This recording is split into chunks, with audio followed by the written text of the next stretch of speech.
tem direito a estar seguro, a produtos, a serviços que te confiram aí, segurança, confiabilidade, qualidade. E aí eu costumo colocar muito essa pauta hoje da segurança dentro mais desse grande guarda-chuva, né. Não ela sendo olhada de forma isolada, mas ela sendo discutida dentro de uma perspectiva de melhorar a qualidade das experiências de turismo de natureza e aventura no Brasil afora, né. Que eu acho que é um pouco isso também e talvez essa seja um pouco a minha proposição aqui para a gente poder conversar nessa noite. Então, queria agradecer aí a participação de vocês, a audiência de vocês.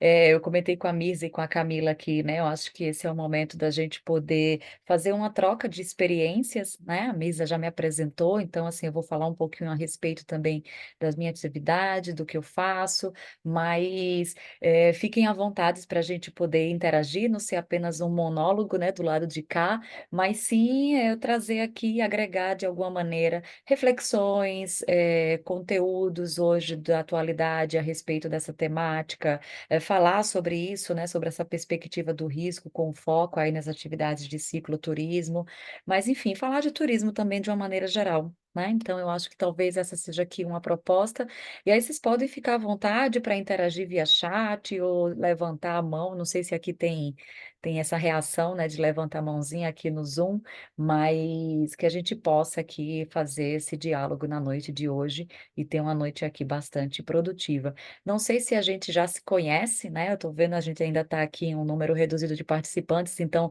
dá para eu poder ver o nome de cada um de vocês, mas ou se vocês já chegaram a ter algum tipo de contato comigo, ou através das redes sociais, ou através mesmo da associação da qual há muito tempo eu venho fazendo parte, né, que é a ABETA, que é a Associação Brasileira das Empresas de Ecoturismo e Turismo de Aventura, da qual eu já fui vice-presidente, diretora técnica, hoje eu sou como consultora associada e colaboradora nas atividades da associação, e já transito nessa temática da gestão de risco e segurança há pelo menos 20 anos, né, sempre com foco no ecoturismo e no turismo de natureza, né. Então hoje eu atuo em diversas frentes, né, principalmente, em atuação em projetos, né, e também, atendendo a empreendimentos privados. Hoje eu estou aqui conversando com vocês, eu estou no Mato Grosso do Sul, eu vim fazer uma visita técnica aqui em um empreendimento que está com interesse de desenvolver potencialidades para a visitação, né, desenvolver, abrir suas portas para a visitação, e essa é uma das minhas atuações também, da gente poder fazer esse trabalho no sentido de elaborar projetos, propostas, plano de negócio, sempre voltado para atividades de ecoturismo e natureza. E aí uma das coisas que eu vinha discutindo hoje era justamente a possibilidade de inserir aqui a atividade de cicloturismo, porque tem uma área bastante, extensa e bonita aqui nesse empreendimento, né, uma fazenda, e aí você vê que o cicloturismo ele sempre aparece, né. Então, não sei se aqui vocês são empresários, aí eu queria que vocês colocassem no chat para a gente poder interagir um pouquinho, quem aqui é empresário da atividade de cicloturismo, que tem alguma agência, até para eu poder saber como é que eu posso direcionar aqui, de repente, exemplos, um pouco daqui a minha fala. Primeiro, uma pergunta que eu queria que vocês respondessem aí no chat é: se vocês são empresários do segmento ou se simplesmente são usuários ou praticantes de atividade de cicloturismo. Eu acho que isso também baliza um pouco aqui a nossa conversa, né? Porque o que eu tenho de conteúdo aqui para a gente poder compartilhar, vai trazer um pouco dessa reflexão, principalmente para quem é prestador de serviço, e oferece esse tipo de atividade aí na sua agência, enfim, ou comercializa isso de alguma maneira, seja através de serviços turísticos, né, ou seja através de uma outra maneira. Aí eu estou vendo aqui que o Pedro está abrindo agência, o Vinícius é praticante, né, Vinícius de cicloturismo e também estudante de turismo, então isso é ótimo, né, porque sempre nessas discussões, sabe, Mirza, Camila, a gente tem a participação de pessoas que representam a academia, né, a academia que eu digo é justamente, né, pessoas que estão ali se formando, que estudam aí a pauta do ecoturismo, né, ou estudam a pauta do turismo de uma maneira geral. Eu sou formada em turismo já há bastante tempo, né, com especialização em ecoturismo e gestão empreendedora. né? Atuo muito também na área de desenvolvimento rural, administração e desenvolvimento rural, e enveredei um pouco para essa questão do ecoturismo quando surgiu a questão das normas técnicas ali no ano de 2009, 2010, culminando ali no programa, né, na época ministerial que foi desenvolvido, né, financiado pelo Ministério, né, pelo Ministério do Turismo, mas de execução da Associação da ABETA, que foi o programa Aventura Segura, não sei se vocês já tiveram, né, esse conhecimento desse programa, que foi um grande programa ministerial de capacitação e de disseminação das normas técnicas voltadas aí para as diversas atividades de turismo de aventura. Naquele momento, a gente tinha um cenário no Brasil de um turismo de aventura, de bastante acidentes, né? E muitos desses acidentes sempre a gente culminava lá em danos como direcionados a óbito. E isso veio começou a movimentar, na verdade, todo um corpo de empresariados e de praticantes dessas atividades na instituição aí de regras, de boas práticas, de requisitos técnicos que pudessem orientar as atividades de maneira geral, né? Então, isso é um pouco daquilo que eu vou falar também com vocês. Eu vou compartilhando, conversando com vocês e compartilhando um pouquinho aqui a minha tela, e vocês me deem um feedback aí se vocês por um acaso estão enxergando. Entrou, Polly. Entrou aí, se está no modo apresentação para vocês, porque para mim aqui aparece o modo apresentação, mas às vezes eu não sei se para vocês Tá sim, tá a modo apresentação. tá, né? A primeira Então tela. é isso, gente. É um pouco conversar sobre a gestão de segurança e essa questão do risco do cicloturismo. Aqui eu venho com muitas frases de reflexão, né? Que eu acredito muito nisso, né? Que pedalar em liberdade, mas também com responsabilidade, né? Então, desde se você é um praticante, né? Como se você é um operador de um serviço que oferece, né? Isso como atividade turística de alguma maneira, né? Então, eu acho que a gestão de segurança ela permeia por diversas atividades e, óbvio, no cicloturismo não seria diferente. Eu já tive a minha época também de ser corredora de aventura, então eu praticava muito competições, né, de mountain bike.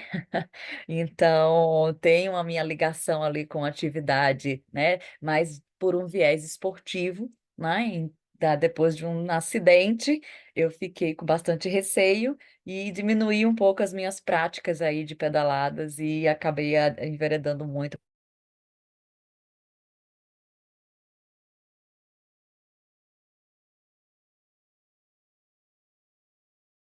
cursos, né? Principalmente na minha atuação profissional. E uma das coisas que a gente acaba refletindo muito é por que segurança? Por que que se discute tanto, né? A questão da segurança. E com base no que eu já iniciei aqui a fala, eu costumo sempre falar que segurança não se discute, né? Segurança, ela não é uma prerrogativa no sentido de ser um diferencial competitivo quando a gente trata aí do segmento como uma prestação de serviço, ou melhor, de uma atividade como uma prestação de serviço. Segurança, na verdade, ela é básica, né? Ou seja, não adianta a gente estar desenvolvendo uma atividade de ecoturismo e turismo de natureza, que são atividades que normalmente envolvem risco, e a gente não ter esse viés da segurança já internalizado. Isso é muito curioso, porque eu costumo viajar o Brasil inteiro e conversar com diversos tipos de empresários, nas diversas esferas e níveis de maturidade empresarial, desde condutores como estudantes também, enfim, o diálogo ele é constante, turismo de base comunitária, né, comunidades, e quando a gente vai tratar a respeito dessa temática da segurança, muita gente acha que isso, hoje eu já tenho um entendimento um pouco mais ampliado, né, mas muitas vezes a segurança vê como um fator muito de burocracia, né? Quando a gente fala em gestão de risco e segurança para essas atividades, as pessoas elas olham assim e pensam, ai meu Deus, eu vou ter que ter mais trabalho, eu vou ter que, como é que eu aplico essa questão de segurança? E eu acho que uma coisa para a gente refletir é o seguinte sentido, né? Você confiaria em uma atividade sem regras claras de segurança? você como praticante de uma atividade, e aqui a gente está focando no cicloturismo, mas seja ela qual atividade, vocês costumam praticar. Vocês confiam em uma atividade aonde essas regras sobre os requisitos de segurança, elas não estejam explícitas, não estejam claras, então a gente tem que duvidar um pouquinho, muitas vezes, de algumas atividades e algumas operações. Quando essa questão da segurança, ela não é muito bem vista, muito bem demonstrada, muito bem, digamos assim, aparentemente perceptível, né, ela tem que estar perceptível para o praticante, né, o cliente ou o visitante, enfim, chame como vocês queiram chamar. Nas normas técnicas, a gente adota o termo praticante, né, então isso é uma nomenclatura que é usual para as nossas atividades. Então, e uma outra coisa que muita gente pergunta com base nisso, né, do ponto de vista do usuário ou do praticante é: "E como é que eu percebo a segurança?", então eu costumo sempre dar alguns insights no sentido, por mais que a gente não seja especialista no assunto daquela determinada atividade, a segurança ela vai estar sendo percebida hoje por diversos fatores, né. Primeiro, eu acredito muito na questão da comunicação como fator principal. Então, todo aquele operador, toda aquela atividade que é ofertada e que não tem uma boa forma de comunicação inicial, e aí entendemos aí a questão da comunicação desde aquela fotografia, como termos que são usados normalmente. Então, no turismo de aventura e natureza, a gente acaba utilizando, pelo menos é o que eu vejo bastante, né, de algumas pessoas que comercializam esse tipo de atividade, o usual das palavras radical, superação de limites, né, coisas que deem essa conotação de que é algo muito superador, de que venha viver essa experiência radical, e aí essa adrenalina. Então, isso já são termos que hoje dentro de uma prática onde a gente procura envolver uma atividade e essa atividade ela ser, compartilhada pelo maior número de pessoas possíveis, serem atividades inclusivas, serem atividades que oferecem experiências significativas ali ao praticante, esses termos muitas vezes conotam ali, né, uma percepção um pouco: "Ah, isso não é para mim", né. "Ah, então, se é radical é porque é perigoso", né. Então o perigo começa já a ser percebido aí do ponto de vista a partir dessas nomenclaturas que muitas vezes são usadas. Eu costumo muito conversar com empresários, eu digo assim: "Olha, fica atento às suas fotografias, fica atento a ao tipo de divulgação e comunicação que você coloca no seu Instagram, no seu produto, no seu serviço, porque isso vai atingir diretamente aquele tipo de público ou perfil que você quer captar. E aí qual é o público que a gente quer trabalhar, né. Então, já desde a fotografia, quando eu olho uma imagem, né, e eu vejo uma pessoa que não está com capacete, né, eu olho uma imagem aquática, uma pessoa fazendo um passeio de caiaque, essa pessoa ela não está com colete, isso já demonstra ali uma ausência de procedimento de segurança, né. Então eu não preciso muitas vezes ser especialista, mas eu sei que se eu estou fazendo uma atividade que envolve risco de afogamento, por exemplo, como é a atividade de caiaque, minimamente o que eu preciso usar é colete, né, porque eu me sinto mais seguro, me sinto mais confiante nessa atividade. Então, quando a gente trata de segurança nos diversos contextos, a gente vai trazendo um pouco esses elementos, né, e isso tem que estar perceptível muitas vezes para o consumidor final, né. E quando a gente fala disso, eu trato de risco, né, então hoje um dos principais fatores, na verdade, até tem mais fatores, né, mas os que mais têm incorrência aí do número de acidentes hoje nas práticas de atividade, de turismo de natureza e aventura como um todo, e aí vocês podem muitas vezes, assim, se perguntar: "Ah, mas cicloturismo é turismo de aventura?" Sim, o que é que define turismo de aventura hoje no nosso segmento? Né. Qualquer atividade que ofereça risco, né, ao praticante, então a gente tem por definição, e aqui eu estou resumindo um pouco da definição, né, para não ser aqui tão técnica, mas é qualquer atividade que é adaptado de uma atividade de aventura, normalmente, né, adaptado de atividade de aventura, que envolve risco ao praticante, né. E aí essa atividade que envolve risco, ela tem que ter ali controles, né, riscos esses que são, assumidos, controlados, identificados, né. Então, basicamente, num contexto geral, seria isso. Então, se a gente pensa no cicloturismo, cicloturismo? E aí eu lanço a pergunta para vocês podem responder aí no chat para a gente poder interagir. Então, se a gente pensa aí na atividade de cicloturismo, vocês imaginam essa atividade que contém algum fator de risco para vocês? Vocês percebem perigo, percebem risco, que são duas nomenclaturas diferentes, mas enfim, muitas vezes as pessoas elas adotam como sendo o mesmo significado, apesar de não ter, e a gente pode depois comentar um pouquinho sobre isso daqui. Mas é perceptível, né, que são atividades que envolvem risco ao participante. Né? Então, a segurança do cicloturismo, muitas vezes, ela é comprometida, e não só no cicloturismo, por diversos elementos, né? E aí a gente precisa o quê? A gente precisa tentar identificar e minimizar ou mitigar, né, esses riscos, porque assim é fundamental que a gente garanta essa integridade física de todo mundo que está envolvido. E aí é desde o operador, né? Então, ou seja, a gente pensa na segurança não só para o praticante, né, para o cliente final, mas a gente pensa na segurança primeiro para a gente que está no dia a dia da operação, né? Então, eu costumo falar, fazer uma outra pergunta, sempre que eu estou dando algumas capacitações. Quem está mais exposto ao risco? Você, que está no dia a dia da atividade, levando o cliente, muitas vezes mais de um grupo por semana, muitas vezes mais de um grupo por dia, né? Quando é algumas atividades de caminhada, dependendo do tipo de operação da atividade, ou aquele visitante, aquele cliente que vem e fecha uma atividade com você, faz aquela experiência, vai embora, nunca volta ou volta no momento posterior, mas enfim. Então, a segurança, quando a gente pensa nesse viés, a gente tem que pensar primeiro que segurança como a nossa integridade física, porque vocês são os condutores, né, para quem faz atividade de condução, né, e aí mesmo sendo um empresário que não está lá na prática do dia a dia, né, eu digo assim, na ponta da linha, mas também a gente pensa na segurança financeira, na segurança institucional, a gente pensa na segurança do negócio, né, porque nos atos de acidentes, a gente sabe que tudo isso aí ele entra em jogo, né, na segurança da imagem, né, que vocês passam enquanto negócio, né, enquanto movimento social, muitas vezes, né, dependendo do tipo de atividade aí que envolve o cicloturismo. Então, a gente pensa por todos esses fatores, né. E aí, entre os fatores que apresentam, né, mais índice, assim, nas questões de acidentes, a gente identifica praticamente esses 4 que estão aí na tela de vocês, né.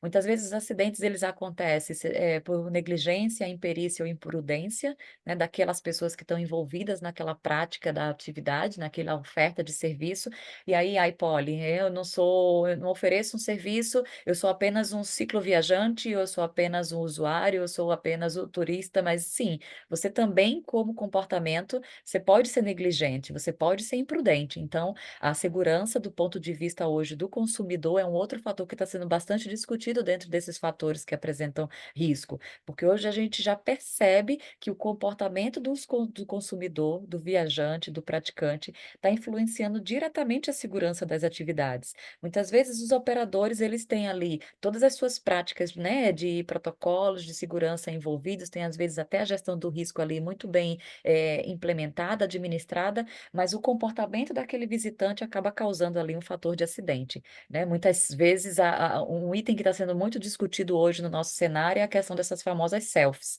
onde as pessoas elas se colocam de qualquer maneira, em qualquer lugar, apenas para poder tirar aquela fotografia. Recentemente eu peguei um vídeo que me mandaram, né, de uma imagem de uma pessoa tirando a fotografia no Rio de Janeiro, num determinado lugar X, está até no meu Instagram isso, e eu peguei esse vídeo, eu recebi esse vídeo por diversas pessoas, e aí eu fiz um comentário a respeito desse vídeo, e é impressionante, que quando eu publiquei o vídeo, em menos de meia hora, esse vídeo debateu 3.000 visualizações, né. E aí, hoje ele já está com mais de 15.000, 18.000 visualizações, né. Então, eu nunca imaginei que essa temática do comportamento do visitante, do praticante, enfim, chame como vocês queiram chamar, tem chamado a atenção, né, para essas questões da segurança nas atividades, né. Então a questão da negligência, da imperícia, da imprudência, ela acontece tanto do ponto de vista de quem oferece atividade, né, com práticas de ações, muitas vezes ou por omissões, né, de parte dos operadores, né, ou às vezes imprudência de participantes que resultam aí em falhas humanas e isso acaba acontecendo aí os acidentes, né. Então, se eu for pensar aqui num exemplo, né, de alguma atividade de cicloturismo, eu sei que aquele percurso ele é difícil, ele tem um trecho complicado, existe uma sinalização muitas vezes que baliza aquele percurso, no ponto de vista de dizer uma orientação a respeito de direcionamento de velocidade, de cuidados, de não avance, e ainda assim eu ali como um cicloturista, eu não dou bola para aquela informação e eu faço né, atividade de qualquer maneira, infringindo às vezes aquelas regras que estão ali colocadas, e muitas vezes não são nem só regras, né? São às vezes orientações de boa prática, né? Então, do ponto de vista da segurança, a gente tem que pensar que todo mundo ele compartilha dessa responsabilidade. Então, se a gente adota condutas conscientes, a gente vai diminuir bastante essa questão de riscos e de acidentes nas atividades como um todo, né? Então, negligência, imperícia e imprudência, ela vem sempre acompanhado aí do comportamento tanto dos operadores quanto também dos participantes, né. Um outro fator é a questão da própria competência de pessoal, ou às vezes a ausência dessa competência, né, eu costumo dizer assim. Então, da pessoa que é envolvida na atividade, que não tem ali uma qualificação necessária, não tem um treinamento, muitas vezes não tem experiência, e aí competência, se a gente for pegar pela palavra, ela tem esse tripé, né, para você o que é que configura alguém competente? Né, ou que a pe como é que eu vou dizer? Aí o Pedro, tô falar teu nome, Pedro, porque eu tô te vendo aqui na telinha, então foi você a primeira que aparece aqui na minha janela. Então, assim, como é que eu vou dizer que o Pedro é competente naquilo que ele faz, né?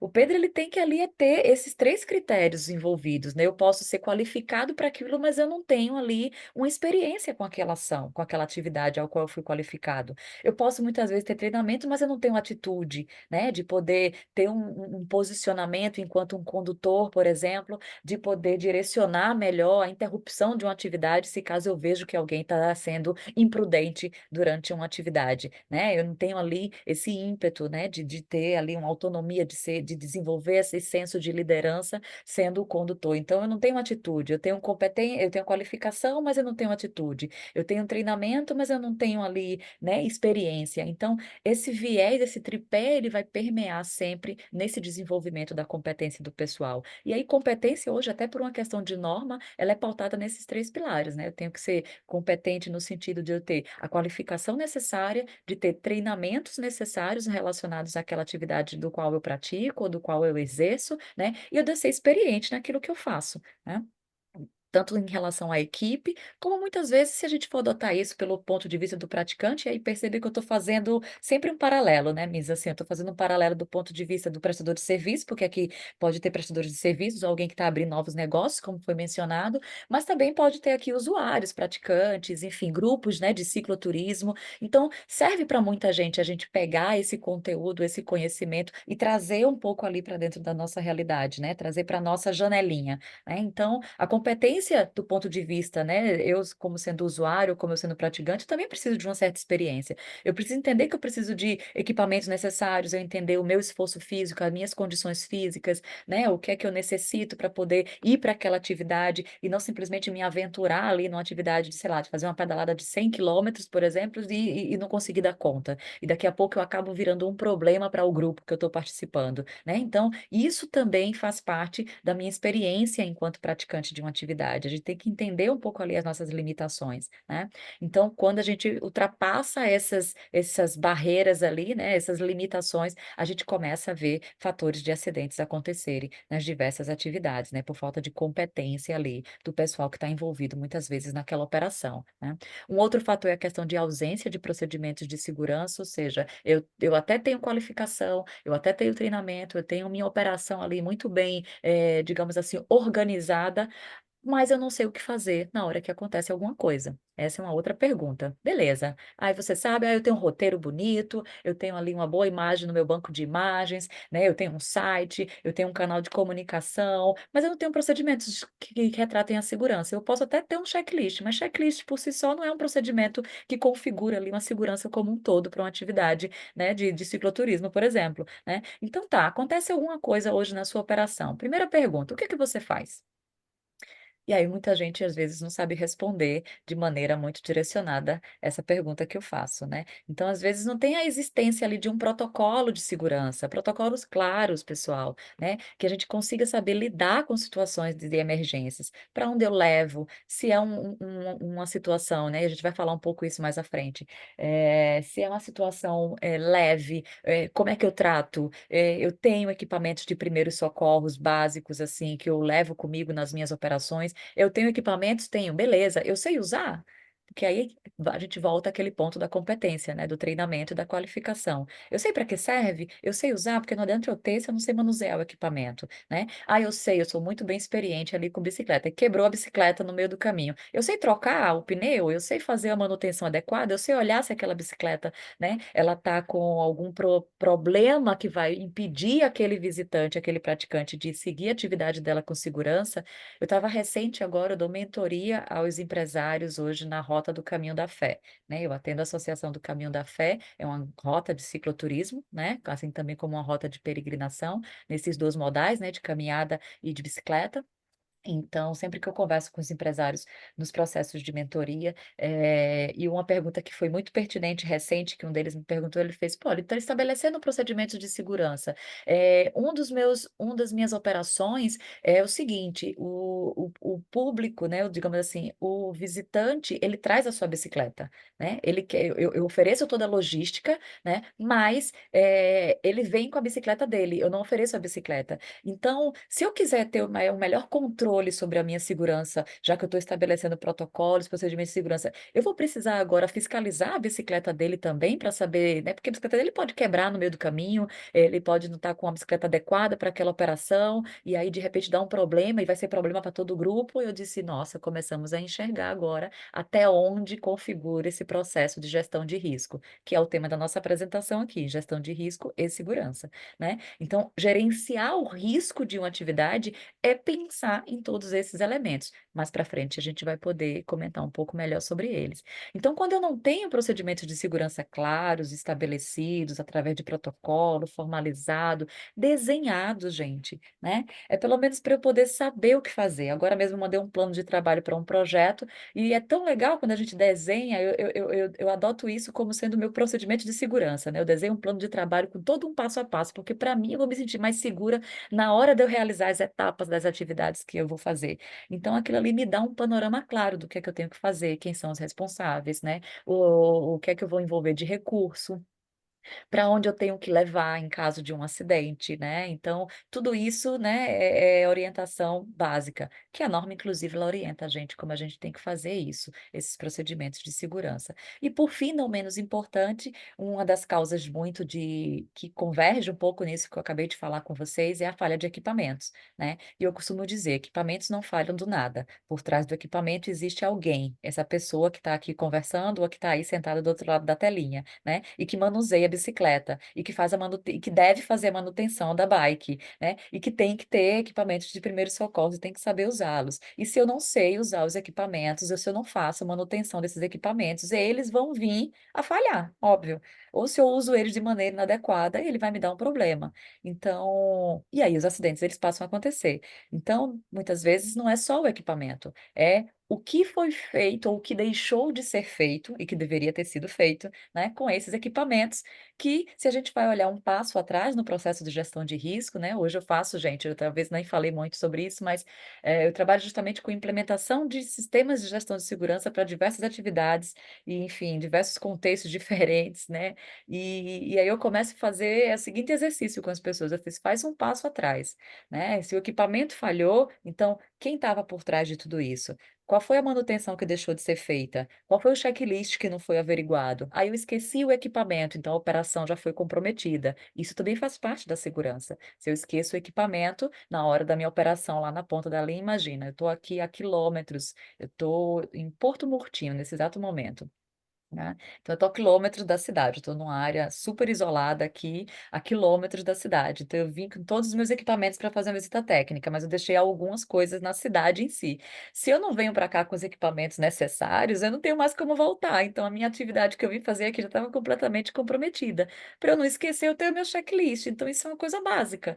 E equipamentos é isso, falha de equipamentos, falta de manutenção, controle desses equipamentos, como é que a gente guarda, como é que eles são armazenados, como é que eles são limpos, o tipo de equipamento adequado para aquela operação, né. Vou pegar um exemplo muito que eu uso do rapel, então, ou seja, tem gente que usa aquela corda de rapel, a corda ela tem uma validade, por mais que você tenha usado, às vezes, ela tem uma aparência ainda de muito nova, eu já ouvi muitas pessoas, ouvi mesmo, né, não só de ver e ouvir as pessoas dizendo: "Não, mas está quase nova, ainda dá mais um pouquinho", aí vende aquela corda para um outro empresário, né, que consegue comprar um baixo custo, porque comprar a corda nova, ela é muito mais cara e aquela pessoa ela continua usando aquele equipamento que já teve seu uso, já passou da sua validade. Então, olha só o cenário que a gente às vezes transita nesse universo como um todo, né? E aí eu estou falando de um cenário mais amplo do que simplesmente só a atividade de cicloturismo, né.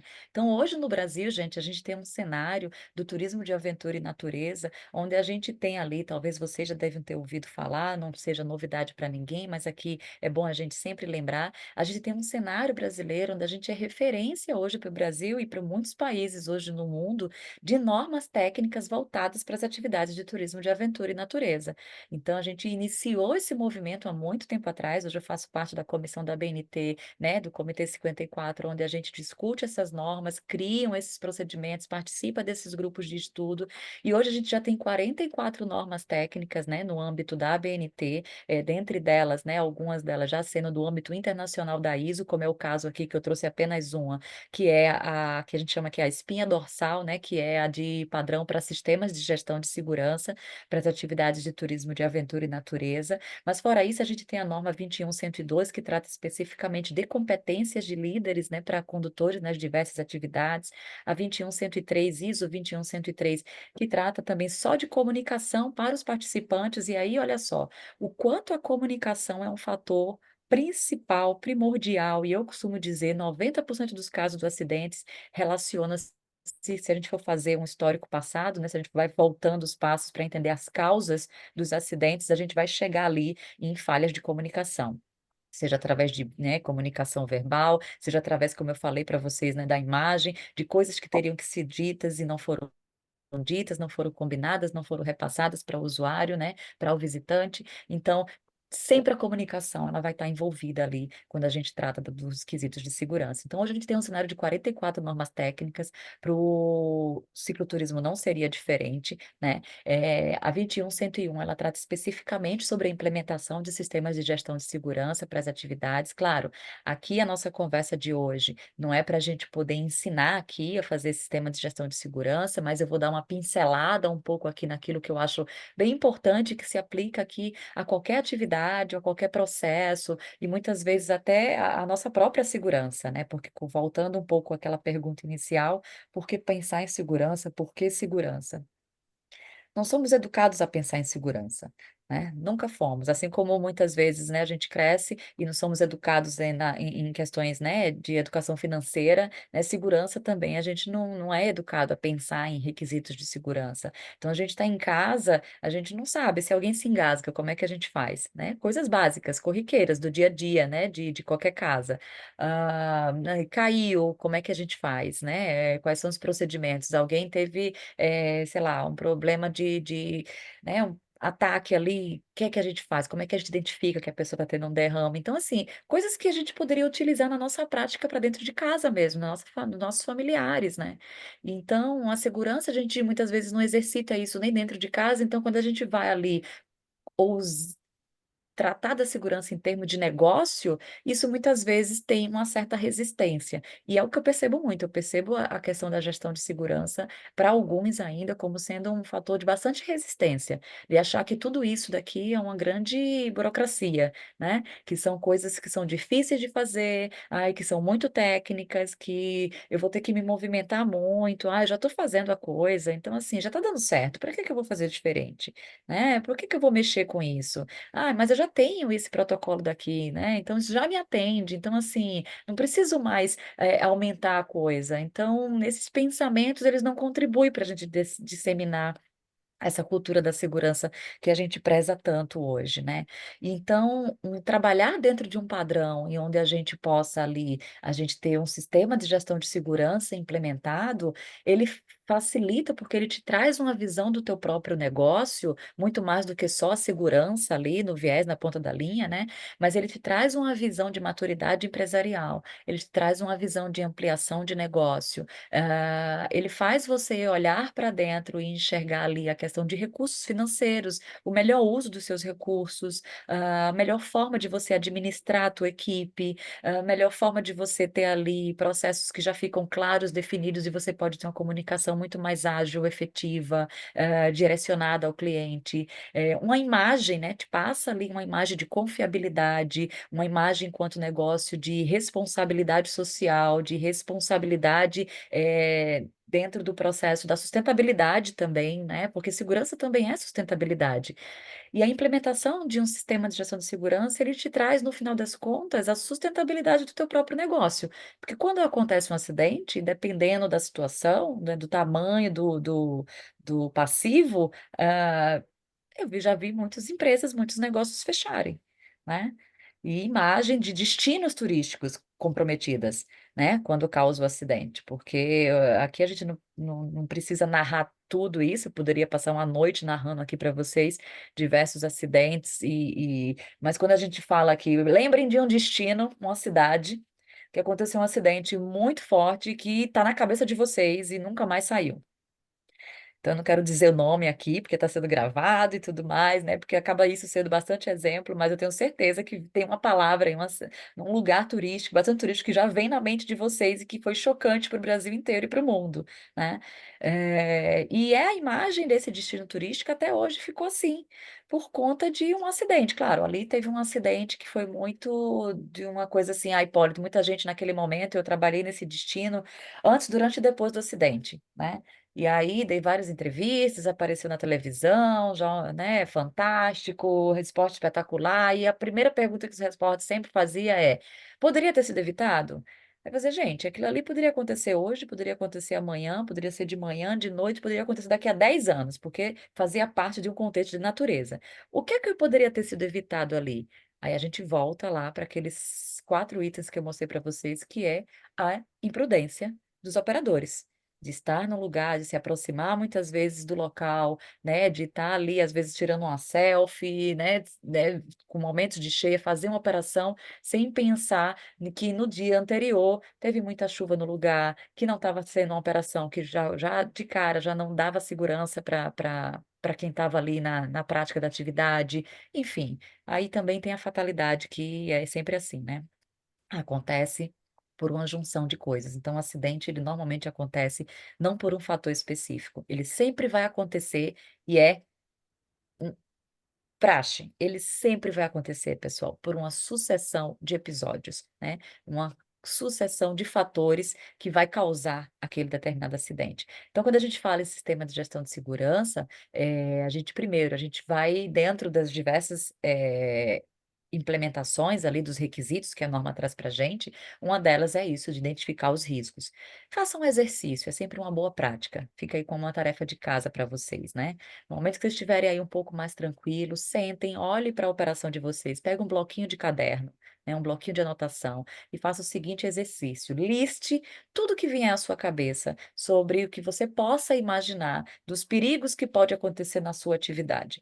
Eu sempre faço exercício na minha primeira aula, numa capacitação para condutores, por exemplo. E aí aparece assim, 10, 15 perigos. Aí eu digo, ótimo, é um bom começo. Então vamos sentar juntos agora e vamos refletir. E a gente sai de lá com a lista, muitas vezes, de 3, 4, 10 páginas. Não é 10 perigos, são 10 páginas.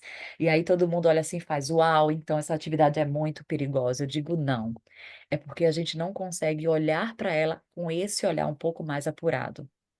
Então, quando a gente trabalha na identificação dos riscos, o que é que isso vai traduzir para a gente? Mapear perigos potenciais, é a gente conseguir ter um olhar e antever as situações. A gente consegue ter um mapeamento sobre os possíveis problemas que vão acontecer, que podem acontecer. Porque, ai, pode tudo.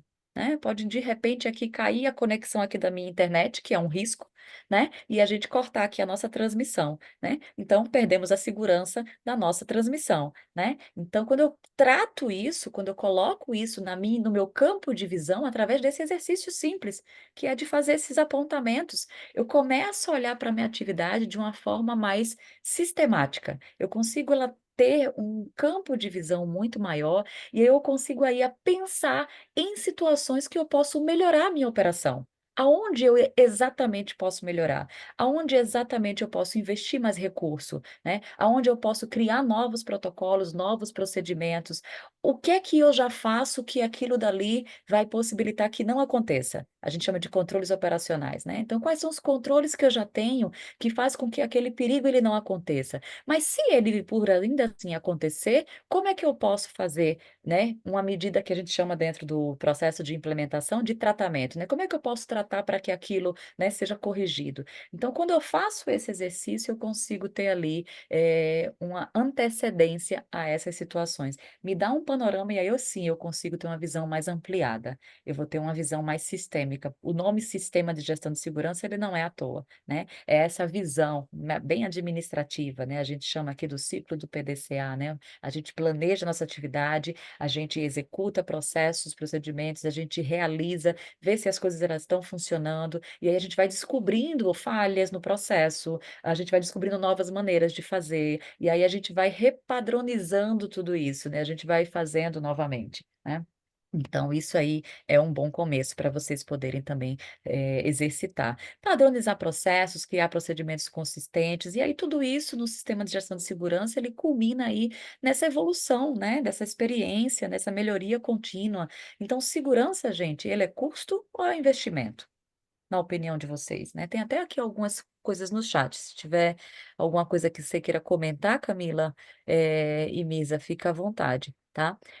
A gente vai dar um tempinho aqui, senão eu vou me estender muito, porque eu adoro conversar sobre esse assunto, então vamos me balizando aí meu horário, tá? Então, segurança muitas vezes é custo ou é investimento, né? Tem gente que vê segurança como. Tá na mesa, tá? Tá bom, querido, obrigada. Vieram aqui me anunciar que o jantar estava na mesa. Desculpa, gente. Né, eu tinha Vai. colocado antes que a gente fez algumas entrevistas com condutores de cicloturismo e uma das grandes dificuldades que eles identificavam como risco é sair para uma atividade baseado no que o contratante declarou de competência, de conhecimento, né? Pensando principalmente no mountain bike, que envolve eventualmente alguns percursos mais técnicos, ou mesmo de resistência, de condições para fazer aquela rota, e se deparar com uma pessoa que não está preparada para aquilo, né? Assim, Sim. quando você ainda tem um carro de apoio, um plano B, ainda funciona, mas quando você está no condutor lá com algumas pessoas só, um individual mesmo, você se depara com isso. E muitas vezes a pessoa nem tem condições de avaliar o risco técnico, né? E se Exato. coloca em situações e coloca o condutor, o guia também numa situação difícil. Uma situação difícil. Eu sempre costumo dizer, tá, mas se o acidente ou se a situação é com você, como é que o teu cliente te tira dali? Né? Então, eu costumo dar muita orientação. Gente, levem ali, olha, um caderninho no seu briefing. A parte da comunicação, ela é primordial. Então, olha, a gente adota procedimentos de segurança, a gente tem protocolos implementados. Então, assim, para uma boa prática, né, a gente poder ter ali uma qualidade da experiência para todo mundo. Eu tenho aqui no carro, sei lá, eu tenho aqui, né, uma lista de contatos de emergência, então muitas vezes a gente não sabe, vamos ali para ambientes muitas vezes remotos, a situação de acidente e o risco ele sempre vai estar presente, então assim pode acontecer com qualquer pessoa, inclusive comigo. Então se acontece comigo, né, então baliza um comportamento, faz com que esse teu cliente, ele compartilhe com você desse processo, também dessa responsabilidade, né? O comportamento dele, ele vai influenciar, então ele também tem que estar ciente, né, das situações, né? Saber o que é que ele vai fazer, saber o que é que ele vai fazer dentro desse processo como um todo, né? Então, a resposta para essa pergunta, ela define o futuro do seu negócio. Se você enxerga a segurança como sendo um custo a mais, ou se você enxerga, né, trabalhar segurança como sendo também um fator de investimento, né? E aí é uma pergunta que eu deixo basicamente para vocês, né? Então, hoje as normas técnicas do cicloturismo, né, ela está pautada além da 21101. Eu digo que é a trilogia da norma 21101, a BNT NBR ISO 21102, que é de competência de líderes, né, condutores, e a BNT NBR ISO 21103, que é a de comunicação a participantes. Além dessas, a gente tem as normas específicas para o cicloturismo, que são essas duas que estão aí na tela. Uma que diz respeito só para requisitos de produto, onde, no seu contexto geral, ela vai trazer ali boas práticas para a operacionalização desse produto, desde pensar na segurança dos participantes, na capacitação desses líderes que conduzem as atividades, nos procedimentos operacionais, nas quantidades de condutores para aquele tamanho de grupo, e outros requisitos também, então é importante vocês estarem atentos a ela. E tem aquela norma para classificação de percurso, né? E aí que está muito mais usada, né, desde para a operação, como para quem implementa rotas de cicloturismo, aonde a gente tem ali uma sinalização, uma comunicação mais direcionada para aquele praticante, aonde a gente vai falar ali através, né, de um estudo, de uma prática, o grau de esforço físico daquela trilha, né, ou daquele percurso, os níveis de dificuldade, né, as decisões, grau de esforço físico, severidade do meio, níveis de dificuldade. É importante a gente direcionar essa comunicação, porque o que é difícil para mim pode não ser difícil para você. E aí a gente costuma ver aquela nomenclatura um pouco genérica, né? Ah, a trilha é fácil, difícil, moderada. O que é moderado? O que é fácil? O que é difícil? Quais são os critérios que você usou para você definir isso? Às vezes parte só da sua experiência, né? E nem sempre quem vai estar lá na atividade tem a mesma experiência, tem o mesmo desempenho, tem a mesma, né, condições físicas que a gente que está ali, né, e pedala todo dia, ou já traçou um percurso, está acostumado. Então, a norma ela traz esses requisitos para poder tirar um pouco dessa subjetividade, a gente deixar mais claro esse processo de comunicação, né? E aí os benefícios quando a gente implementa a norma técnica, né, é isso, é a gente ter credibilidade. Claro, a implementação da norma, ela é obrigatória hoje por lei. Agora, a certificação, muitas vezes, em gestão de risco, gestão de segurança, ela é uma ação, ainda voluntária, né, faz a certificação quem quer. Agora, claro, o processo de certificação hoje, ele acaba aí, dependendo do mercado que você atua, com o perfil que você atua, de segmentos e mercado internacional, enfim, operadores.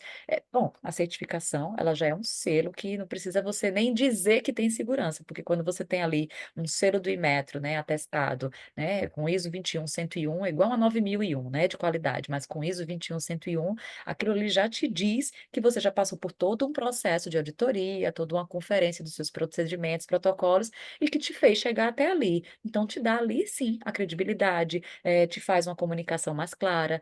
Sem dúvida nenhuma, é uma diferenciação no mercado, obviamente. Então, tem empresas, operadoras hoje de turismo nacionais e internacionais que só negociam ou trabalham com operadores locais que têm o seu processo certificado, né, ou que pelo menos demonstre o seu processo implementado, né, que é o que é previsto por lei. Então isso daí também é um outro fator para vocês ficarem atentos, né. E aí o que pesa mais hoje em dia, o preço ou a confiança, né? A questão de preço, né, é uma decisão meio de curto prazo, né, então a gente tem que pensar na segurança como sendo esse caráter aí de confiança.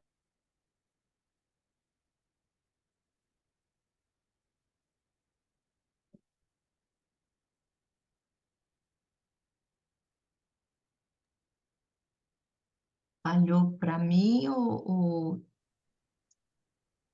é que eu tô. Pedro, Camila, vocês estão aí, né? Acho que. Oi? Oi, é que deu uma travada, a Deu uma Polly. travada. Deixa eu ver. Aqui, eu estava Não, aqui nesse voltou. slide. É quando você tava falando o que pesa mais. Acho. Ah, beleza. Então, aqui, assim, o que pesa mais foi muito no sentido, né? O preço ou a confiança, né? Então, muitas vezes a gente acaba visualizando a questão de preço, faz, mas melhorar meus equipamentos, meus processos vai fazer com que eu eleve o custo e aí meu custo operacional e assim eu vou ter que elevar o preço. Sim, isso demonstra que você tem qualidade, né? Isso demonstra o seu processo com a melhoria contínua, né? O seu investimento em tudo isso, óbvio, e sem dúvida nenhuma, hoje no mercado se preza mais pela qualidade da experiência do que simplesmente pelo fator de preço, né? Então a gente não está discutindo o preço, a gente está discutindo o valor, que aí entra numa outra questão, né? Então, dentro das questões legais hoje que a gente tem no nosso universo, é muito bom vocês estarem atentos que a gente tem a Lei Geral do Turismo, que através do decreto ela exige a implementação do sistema de gestão de segurança para as atividades que envolvem risco, né, no universo do turismo, competência de condutores bem implementada, adoção de seguro, de termo de conhecimento de risco, e se não bastasse isso, o próprio Código de Defesa do Consumidor, ele traz aí que independente da culpa, do dolo no ato de um acidente, né, você como prestador de serviço você responde independente dessa situação, né. Então hoje o Código de Defesa do Consumidor também no artigo 39 ele vai trazer ali que, é vedado ao prestador de serviço, né, colocar no mercado de consumo um produto ou serviço, vamos dizer assim, em desacordo com normas técnicas oficiais. E aí se a gente traz isso para o universo do turismo especificamente, a gente tem normas técnicas, a gente tem marcos legais, a gente tem uma lei que institui isso e a gente já tem no nosso universo jurídico, a gente chama de jurisprudência, né. Várias situações de acidentes no turismo que já foram, né, digamos assim, entraram em processos legais, já foram ali julgadas e já tiveram ali sanções, né, e a pauta que foi usada, os marcos legais que foram usados para poder avaliar ali essa questão, foi as leis, Uhum. as normas técnicas, né. Então isso daqui é muito importante também a gente ter atenção. Então segurança ela não é uma escolha, ela hoje é uma obrigação legal, né.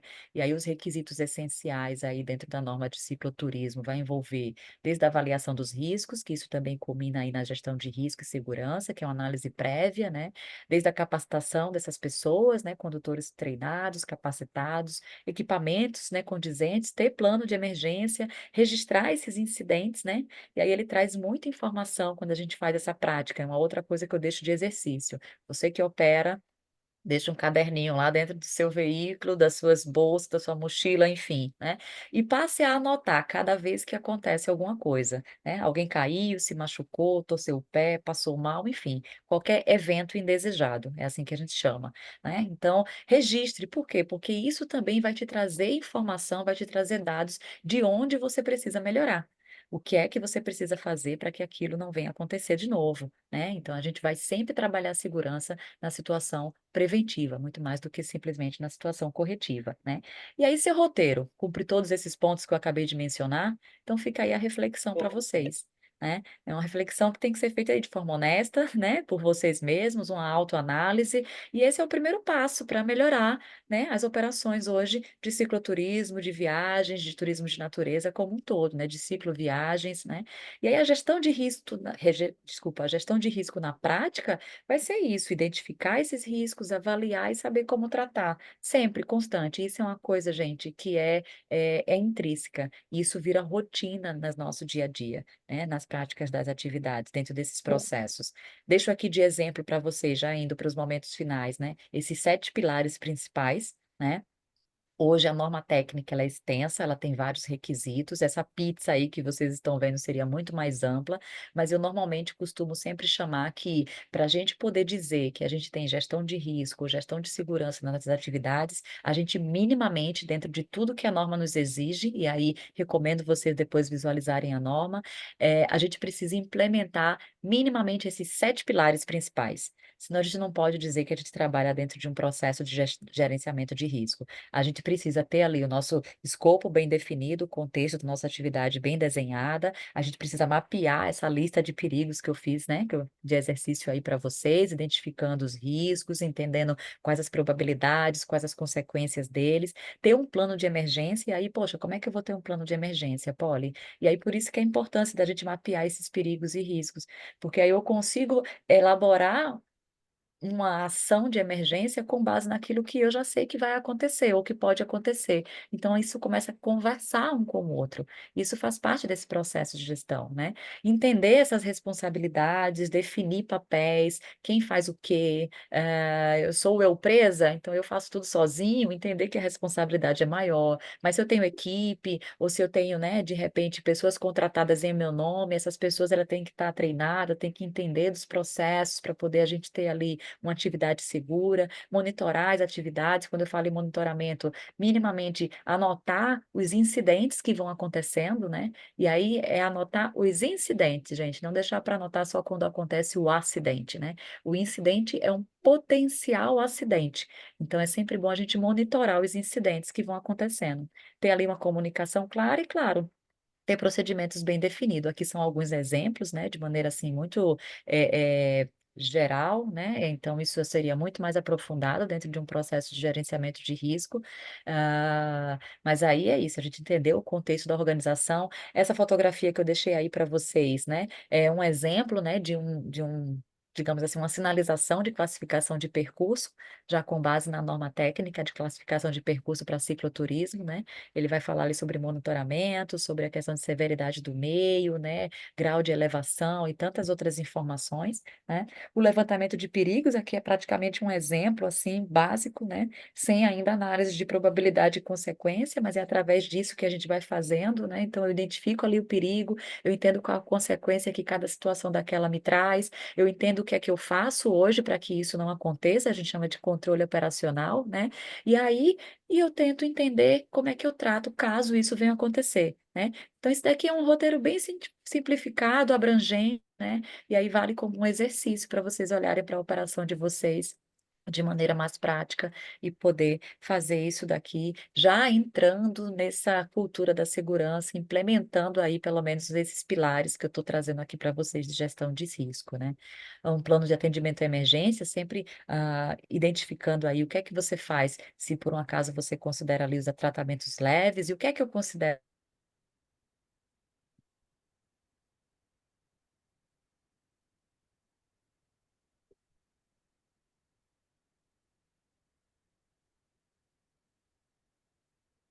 Travou de novo, vamos ver se ela Romper volta. atividade, né? Olha, Oi, tá, querida. tá travando, travou de novo.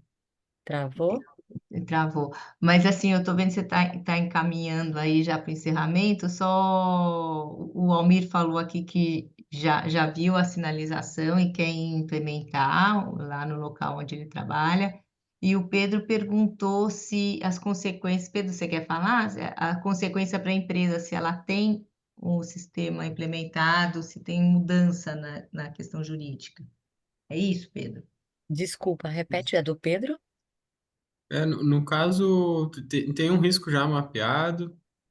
Esse risco aconteceu durante a atividade, a empresa seguiu os protocolos, o plano de mitigação, de contingência. Mas mesmo assim, cara, o participante, sei lá, quebrou uma perna, sabe? Mesmo Sim. seguiu todos os procedimentos, levou para o local mais próximo e o cara saiu da atividade e ele resolveu processar a empresa, assim. O sistema Acontece. de gestão de segurança, ele traz um fator de proteção para a empresa, assim? Ele traz o atenuante, né? Então, é muito mais isso, é exemplo prático, tá? Porque já tive outros exemplos de outros operadores e é isso. Primeiro que a gente lida com a legislação brasileira e é isso. O Código de Defesa do Consumidor diz que a gente é responsável independente de qualquer culpa, né? Então, mais uma vez, a importância da gente trabalhar dentro de tudo isso que a gente está falando aqui, desses protocolos, porque a gente entra ali em comprovações. O que vai querer ser visto é o que é que você fez para que aquilo não acontecesse. E aí, quando você consegue comprovar, demonstrar, aquilo ali minimiza a situação no sentido de ser mais um atenuante. Mas você vai responder de todo jeito, se a pessoa quiser processar, mas tudo vai ser analisado, vai se ver que você cumpria protocolos, você vai ter mecanismo de comprovação, né? E aí isso, sem dúvida nenhuma, atenua, porque muitas vezes o outro pode estar agindo, inclusive, de má fé, né? Então, isso também é avaliado, né? Pelo juiz, enfim, né? Por todo o processo. Então, a importância de se ter isso implementado é a gente se munir de evidências, né? Que é assim que a gente chama, se munir de evidências e, claro, se torna um fator atenuante ao processo, sem dúvida nenhuma, né? E aí, dentro, tem um plano de atendimento à emergência, que é esse slide daqui, desse momento, é para você, inclusive, conseguir controlar a situação de uma maneira mais efetiva ali na hora, né? A situação complica muito mais quando você não sabe o que fazer, né? E aí, grande parte dos acidentes que têm gravidades maiores, que acabam se agravando mais as situações, é porque a gente não sabe o que fazer ou porque a gente demora o atendimento, não sabe para onde levar, enfim, entra numa gestão de crise, né? Não sabe gerir a crise que acontece. Se é um grupo, todo mundo acha que sabe fazer alguma coisa, né? Então vira aquele caos, né? Já vi situações dessa também.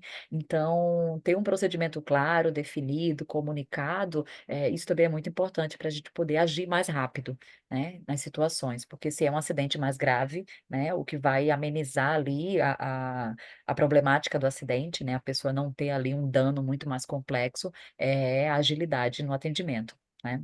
Então, a gente saber o que fazer, né? Claro, a gente não vai saber o que fazer dependendo da gravidade, mas a gente vai minimamente estabilizar a situação quando a gente tem um primeiro socorros e a gente vai saber para onde levar, quem chamar, os tempos de respostas, né? Então, a gente treina isso daí também, né? Então, ter um plano de atendimento é importante por conta disso, né? Muitas vezes eu vejo operadores não ter nenhum contato de emergência, ou então diz assim, ah, não, eu tenho no celular, eu fiz, beleza, ok, se seu celular acaba a bateria durante a operação, na cabeça a gente não está memorizando muita coisa hoje demais depois do Covid, né? Então, é muito bom a gente ter aí os planos B, né? O backup em tudo, né? E essas responsabilidades, quem faz o quê, né? Quem faz o quê, né? Quem é você, né? Como que você lidera o grupo, né? Definir claramente, principalmente quem trabalha em seu nome, né? Ele tem que agir, ele tem que estar condizente. Se eu terceirizo alguma coisa da minha operação, isso é muito importante vocês estarem atentos também, porque a responsabilidade vai cair sobre você do mesmo jeito. E aí você está trabalhando com protocolos de segurança, né? Como o Pedro citou aqui, tem todo o processo funcionando. E aí você terceiriza parte da sua operação, sei lá, o veículo que vai transportar as bikes e o cara vai dirigir o carro, ou terceiriza as bicicletas, porque você não tem as bicicletas todas, por exemplo. Estou citando exemplos, né, de várias situações que já me ocorreram aqui. E aí acontece um problema porque o cara não age conforme os seus protocolos, agiu, né, diferente, ou simplesmente ofereceu equipamentos, o equipamento quebra. Isso vai te conferir problemas, né? Vai entrar uma complexidade aí, né? Vai infringir as tuas regras de segurança. Então tem que estar atento, né? E essa questão de monitorar, controlar através de registrar os incidentes, eu acredito isso sempre como um bom exercício, né? Se eu posso deixar aqui de dicas aqui para vocês, né? Tanto fazer o exercício de listar os perigos, para quem nunca fez esse exercício, é uma boa prática, né, para vocês terem um panorama da situação da atividade em si, como também passar a registrar os incidentes. Eles nos trazem ali muitos dados, né, e eu já vi muitos acidentes serem evitados através de uma prática como essa. Isso dá um panorama para a gente entender melhor a nossa atividade e o que é que vem acontecendo, porque no dia a dia a prática entra num cotidiano, num fluxo de operação, e a gente, aconteceu aqui, a gente fez um paliativo, atendeu ali, e daqui a pouco aquilo ali eu já esqueci, né? E aí na semana seguinte acontece de novo, e na terceira semana, ou no mês seguinte, acontece outra vez, e aí quando você registra, você começa a ver a quantidade das mesmas situações acontecendo. Se está acontecendo muito aquela mesma situação, muitas vezes naquele mesmo lugar, ou naquele mesmo percurso, ou sei lá, com pessoas semelhantes, algo te está te dizendo, né? Você tem que agir ali de alguma maneira, né? Tá te dizendo alguma coisa, tá te sinalizando ali, olha, tá para acontecer, preste atenção, né? E comunicar, né, gente? Um bom briefing de segurança, ter o termo de conhecimento de risco, isso é um outro item que é previsto na Lei Geral do Turismo, né? Ter documentações claras, né, para comunicar isso, a prestação de serviço com os clientes de vocês, um contrato, ficha, onde a gente possa saber informações a respeito das condições de saúde, telefones de emergência e tantas outras informações que às vezes são necessárias. Cada um aqui deve ter uma prática diferente de operação, né? E estabelecer os procedimentos operacionais de maneira mais padronizadas, né? Ter ali um procedimento de condução, a questão da logística, checklists, né? Manutenção desses equipamentos, né? Esse relacionamento e essa comunicação com o cliente, feedbacks, expectativas, tudo isso daqui é um grande apanhado que eu estou trazendo para vocês do que culmina aí o processo de gestão de risco hoje numa atividade de turismo de aventura, né? E melhorar continuamente, né? Registrar é um bom exercício, como eu falei, né? A gente fala aqui auditar, mas assim, é revisar os seus processos de vez em quando. Avalia se aquele procedimento está funcionando, se ele está sendo bom para você, se está dando resultado, né? Olha de novo a lista de perigos, vai tentar entender, né? Se de repente aquilo ali deixou de acontecer porque você adotou um procedimento novo. Então, esse exercício de gerir a segurança, de olhar o tempo inteiro para riscos, para situações, sempre tentando adotar medidas preventivas, esse é que é o exercício desse processo, né? E aí a gente tem que pensar nisso, né?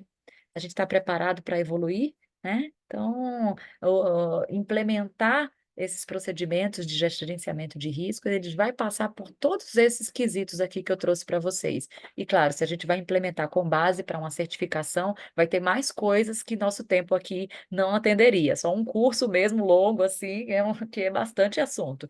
Mas o que eu pretendi trazer aqui para vocês era esse apanhado assim geral, porque eu acredito que isso possa ser aplicado nas diversas frentes de atuação que vocês têm aí, porque segurança, na verdade, é o que inspira confiança, né? E cicloturismo é isso, né? É sobre liberdade, é sobre contato com a natureza, muitas vezes é superar alguns limites, vivenciar experiências, mas só existe verdadeira liberdade quando existe realmente segurança aí nas operações, né? Então, eu queria agradecer aí essa fala toda, né? Se foi muito extensa, peço desculpas, mas é um assunto que não tem como não ser tão extenso. Deixa aí o tempinho se vocês quiserem comentar, mesmo alguma pergunta, interagir, e fico aqui à disposição de vocês. O tema é complexo mesmo, né? Eu vi aqui que o Almir colocou alguma coisa. Quer falar alguma coisa, Almir? O Almir é presente em todas as atividades.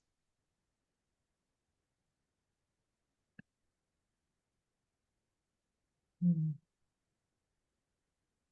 Mas eu acho que é isso. Tem uma questão que você falou que eu acho que é complementar. A nossa próxima palestra é sobre percurso, né? Sobre cuidados e como criar os percursos. Então, acho que vai ser bem complementar ao que você colocou aqui hoje. Vou pedir para você tirar um print da gente aí, né, com essa tela e tudo mais, para depois a gente fazer um oi, dar uma divulgação aí. Muito bom estar aqui com vocês.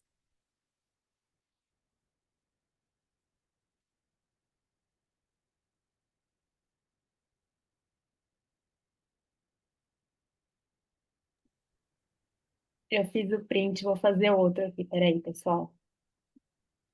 Vou ver se eu consigo pegar todo mundo.